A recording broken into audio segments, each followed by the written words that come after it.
Hello, my name's Eric Nally, and I'm the singer of Foxy Shazam. I'm Lauren Turner, and I play guitar in Foxy Shazam. I'm Alex Knopf, and I play the horns in Foxy Shazam.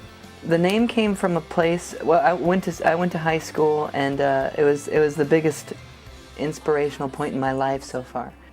That's what they would do if you had cool shoes on. They would say Foxy Shazam. That was the phrase they had for cool shoes. So the name actually means cool shoes, and I loved my high school and I loved the experience I had there, so I figured it would be a cool thing to name my band.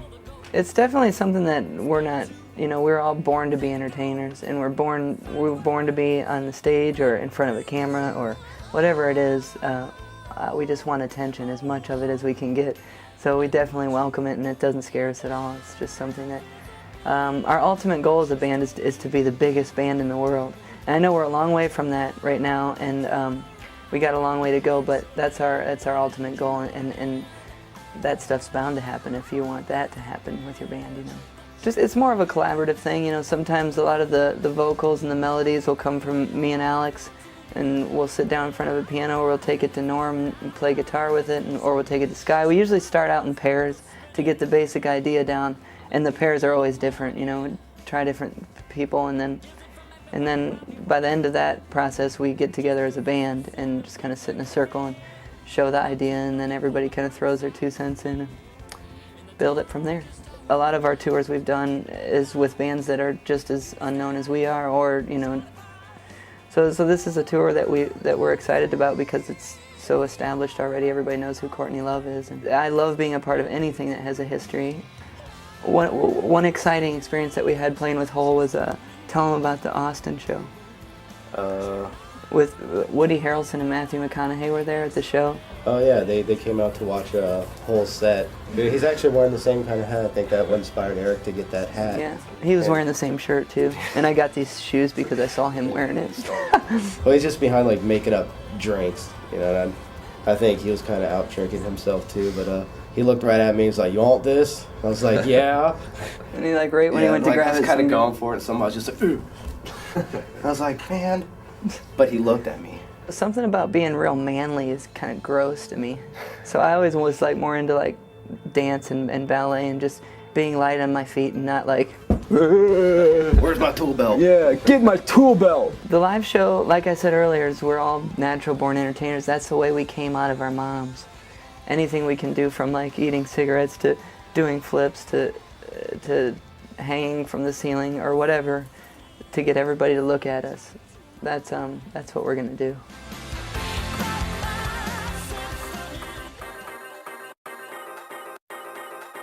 Hello, I'm Annie. Well, I think that Don't Stop is quite different from Animal. I concentrated much more about the songwriting for this one. And for Animal, I actually only wrote 13 songs, and 11 of them ended up on the album. Well, for this one, I probably wrote 300 to 400 songs. So it's quite a big difference, I think. Well, I think one of my biggest influences are the Pet Shop Boys.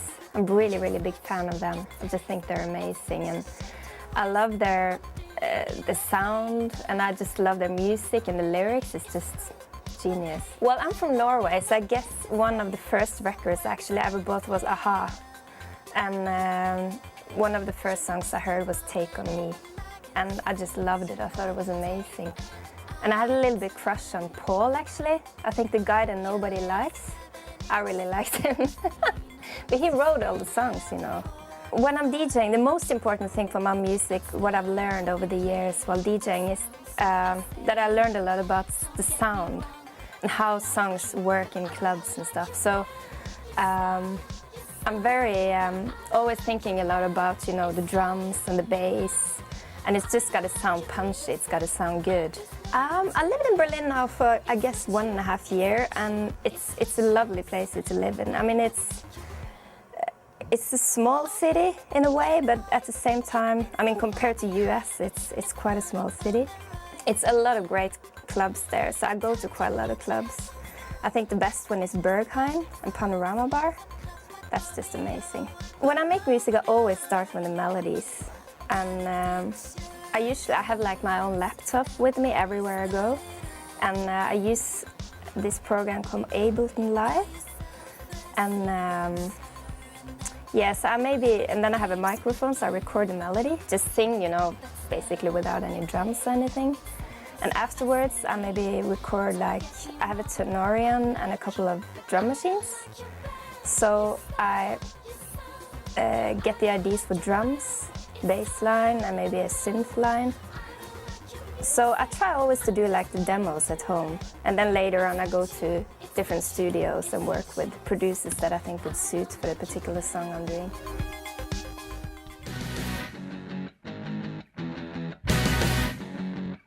Hello, I'm Jeff. Hello, I'm Barry. Hi, I'm Dave. I'm Ross. And we are collectively known as the Futureheads.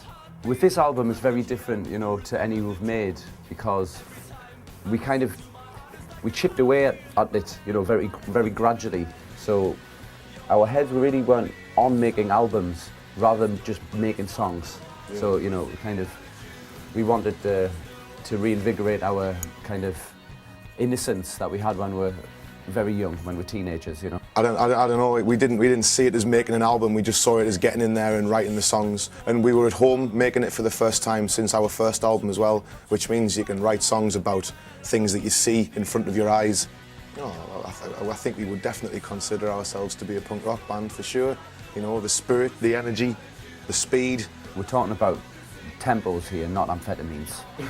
Of course. Okay? Punk rock for me is an attitude more than anything else. It's not necessarily a fashion or even a style of music.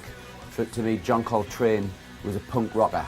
You know, he had a punk attitude towards music, and that basically is an attitude of independence. And we feel lighter on our feet because we're not being weighed down with the burden of cynicism in the music business, which is prevalent. You know, like, there's too many people who work in the business who simply shouldn't be. Yeah, like for example, on our last album, This Is Not the World, the cover is a photograph of the four of us with, it's quite a stupid photograph, but it's become quite iconic. It's us wearing tinfoil masks. And that was just Dave's idea at a photo shoot, just sort of like, you know, out of the blue, wasn't planned or anything. It was just a stupid little idea that Dave had. It's become the image. But if we were on a major label... Stupid, you were calling it stupid little idea. Like, no, you know what I mean? Like, not stupid, but like... It like was. You know, like they're very sort of like... Daft, like, yeah, little thought. Yeah. And if we'd been still signed to a major at that point, it wouldn't have even happened. That shot wouldn't even exist. Nah. Because they have this way of twisting your arm into doing it their way, you know, rather than doing it your way. Regardless of the night of week, we try and take them from a state of anticipation into a state of ecstasy and joy, and we can only do that through taking ourselves to that state.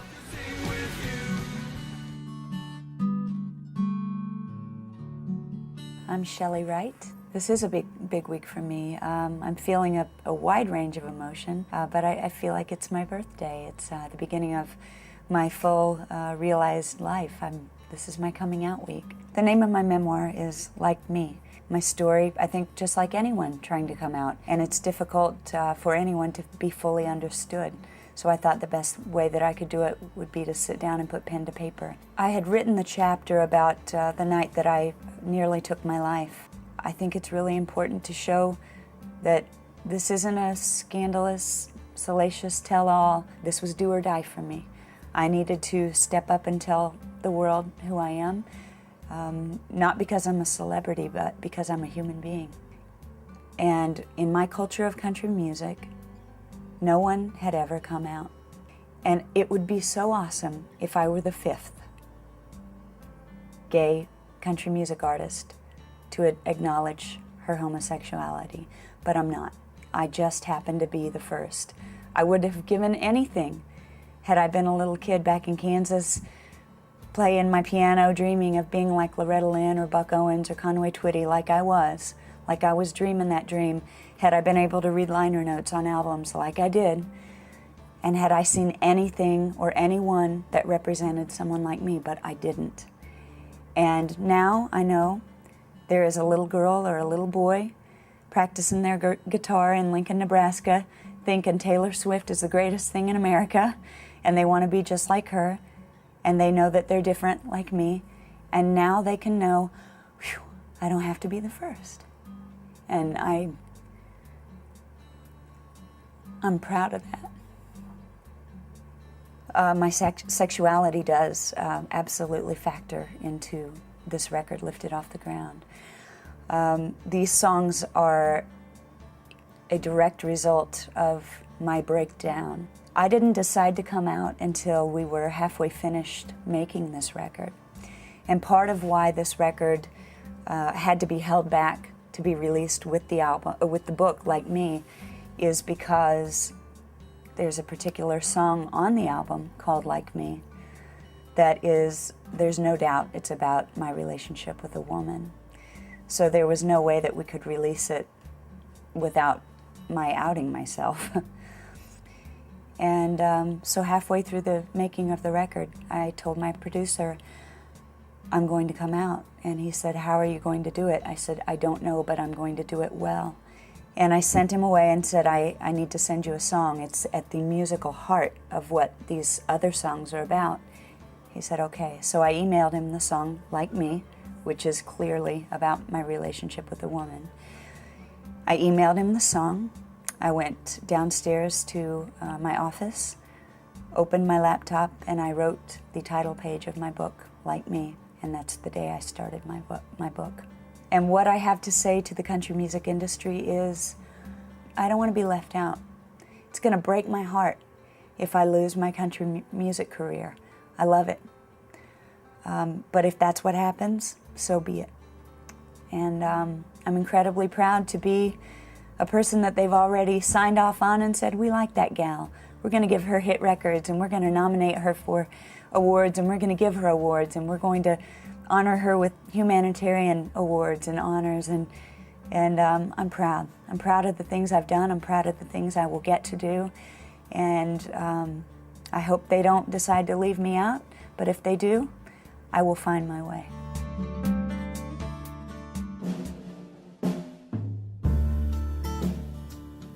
Hello, I'm Anna Brun. If I know that the person listening doesn't know so much about contemporary music, I sometimes say it's Joni Mitchell from Blue, but kind of 2010. I'm not a productive songwriter. I work on each song for a long time.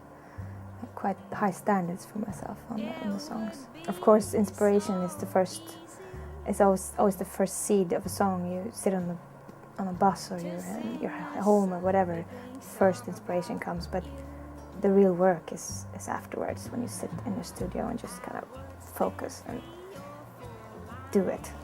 All the jazz singers, Ella is my favorite, and I think that a lot of my phrasing comes from listening to the legends of jazz all through my childhood, actually. I have a feeling that people usually, my fans get moved by the music, and they kind of go into this kind of emotional place, usually, not to scare anyone off. But I think it's usually quite a focused gig. People are very quiet, and it's nice. I did a show in Stockholm, October 2008. It was one of those nights when I just had no limits of who to bring. I just wanted to bring as many as I could of my favorites, and I had the perfect band, exactly what I would like to have, and the perfect place, and it sold out, and it was just beautiful. And it was kind of like a sum up of many years of work. So I was just standing there on stage, and I was 100% present, and it was really just such a nice statement in a way for me to see where I've come and what I've done and accomplished, actually on my own, because I have had my own label from the beginning, and everything's just my work. Just seeing that I've done it and made that far, and also the concert itself, hearing my songs in those arrangements being to the fullest potential. So I guess that night is one of those important moments, and I was lucky because those kind of shows, it's quite often that you can't enjoy it because there's so much to think about. Well, I was just there. It was really lovely. Where do I go? Hi, my name is Gavin, Creel. I feel like when times are bad, or if the economy stinks, or there's war on and people are feeling put into a bad place, I feel like art is where people run. I hope, anyway. Especially Hair calls to those people to come and sit with us for a second and sort of look back in time and experience like time sucked then too, just like they kind of do now. And we got through it, so we'll get through this. I think that for me, personally, the biggest thing that resonates is the sense of community and inclusion, and making sure that there aren't people who are falling outside of our little tribe. Especially at the end, you get to come on the stage and dance with us. It's not just because we want to have a dance party, it's because we want people to feel, okay, now you're part of our tribe. And it sounds so like I smoked before I did this interview, but it is that thing of joining the community and feeling a part of something. But like to get a Grammy nomination for the album, the cast recording, and we just pressed this amazing vinyl record. And it's a double disc. It's this stunning production from Ghostlight Records with two records. I can almost say CDs, but 2 records with pictures on each sleeve that go inside, and this gorgeous main picture in the middle. It's like a collector's item beyond. And then hearing my voice come off of a record, I just thought, this is probably one of the coolest things that's ever happened to me. And to think that there are going to be people who now, kids, who are going to hopefully buy record players and go back to vinyl and go back in time with us. Yet it's the 2010, cast and recording is just, it's wicked, so wicked. I want to stand up and be able to be myself and be an out and proud gay dude who's writing songs about love or loving another guy or falling out of love with another guy or getting my heart broken by a guy or about marching or standing up for yourself or believing who you are in a really sexy, fun pop way that people hopefully listen to, and then they won't be like, oh, that gay dude singing songs. They'll be like, I love these songs. And my goal is to get a #1 single and to be who I am out and everybody knows it, and have people, straight, gay, transgender, bi, who cares what you are, dancing and singing. And so if that could happen in 2010, I would be blissed out. But I'll keep going until it does. Follow the thunder.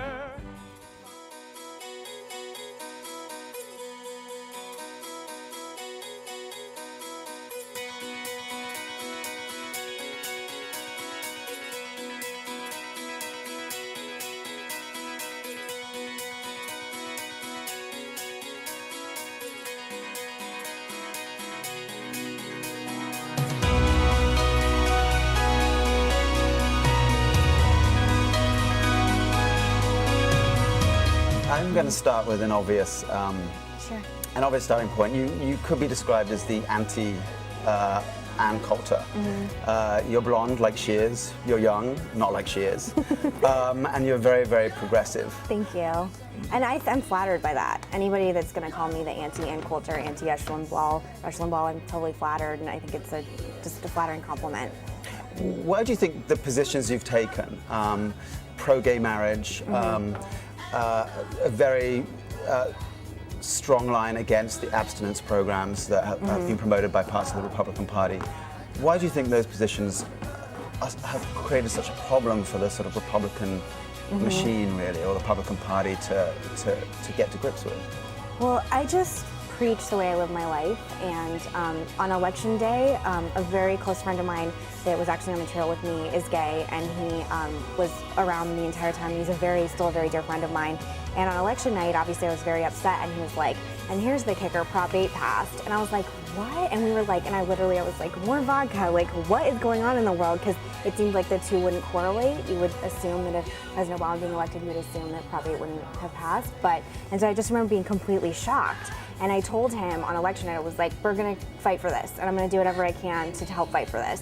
And he was, and it was a very emotional night for lots of reasons, but then afterward, I just wanted to preach what I believed, and I believe in gay marriage. I don't like the word civil unions because I think it's separate but equal, and I think I love the Republican Party. I still consider myself a Republican, but I don't understand why gay marriage can't be part of the platform as well. Now, you've been very vocal about this, of course. You've been on The View, you've been on Larry King, you've been on the Rachel Maddow show. Well, I think first of all, we need to concentrate on the fact that President Obama made a lot of promises to the gay community he hasn't fulfilled, and there's a lot of pressure going on to him. A friend of mine was at the Prop 8 rally in LA, and I guess one of the things that was yelled out is the most pressure Obama will start feeling is from the gay community soon. And I think, as I have faith that the Republican Party, there will be more leaders coming out and supporting you know, the gay marriage and marriage equality, but I think I would like President Obama, to start by repealing Don't Ask, Don't Tell. I mean, for me, it's all so personal because I do have a brother that's overseas, and when I see that someone in the military who's an Arabic translator is thrown out because he's gay, so that means one less person is not there to protect my brother. Your father, of course, is one of only 6 Republican senators that opposed the Defense of Marriage Act, the marriage amendment.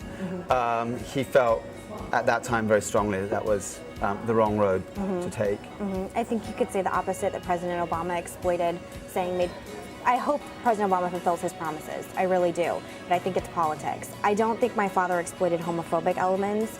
I don't believe that, but obviously I understand if other people believe that. But right now, I don't think there's really any leader on either party. I mean, I guess Gavin Newsom would be one, but you know, someone who's really, I mean, I would love if you can give me an example of how President Obama is doing something better right now. You know, I think there are these weird labels that somehow there's these stereotypes that the gay community is such a better place. I think it takes one. I'm speaking and so many other people are like, oh my God, I feel the same way too. I just know people twittering me and emailing me all the time. I'm a pro-gay marriage, I'm a pro-marriage equality, pro-life Republican too. And just think it takes one step, and I think my generation's exhausted with hearing it.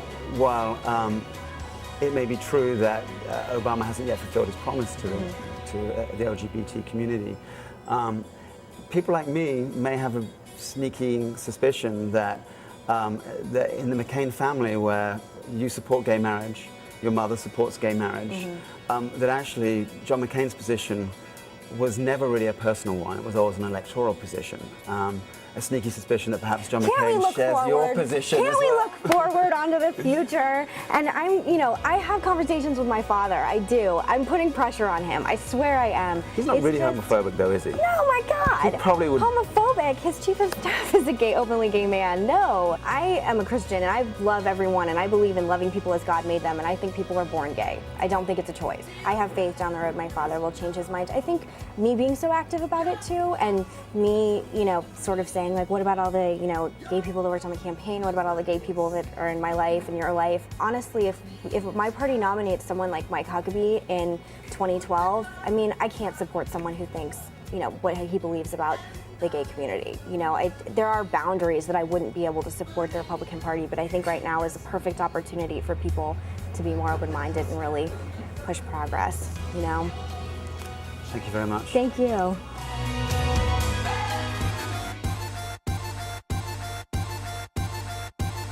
I'm Andrew Mukamal, and I work at People's Revolution. I think fashion was always just running in my blood. One day I actually just walked into People's Rev to do a pickup, which happens, 200 times a day with our messengers and everything going on. And Kelly spotted me. In a matter of 5 minutes, she had given me 40 questions, knew my sign, knew where I grew up, knew I gave her a vocal resume. I mean, at that point, it was just kind of oh, I guess I got a job. Oh, I guess there are gonna be cameras here. It was just the kind of thing that it was happening. I'm pretty shameless, I'm pretty shameless, I'm pretty honest, I was oh, that's pretty funny.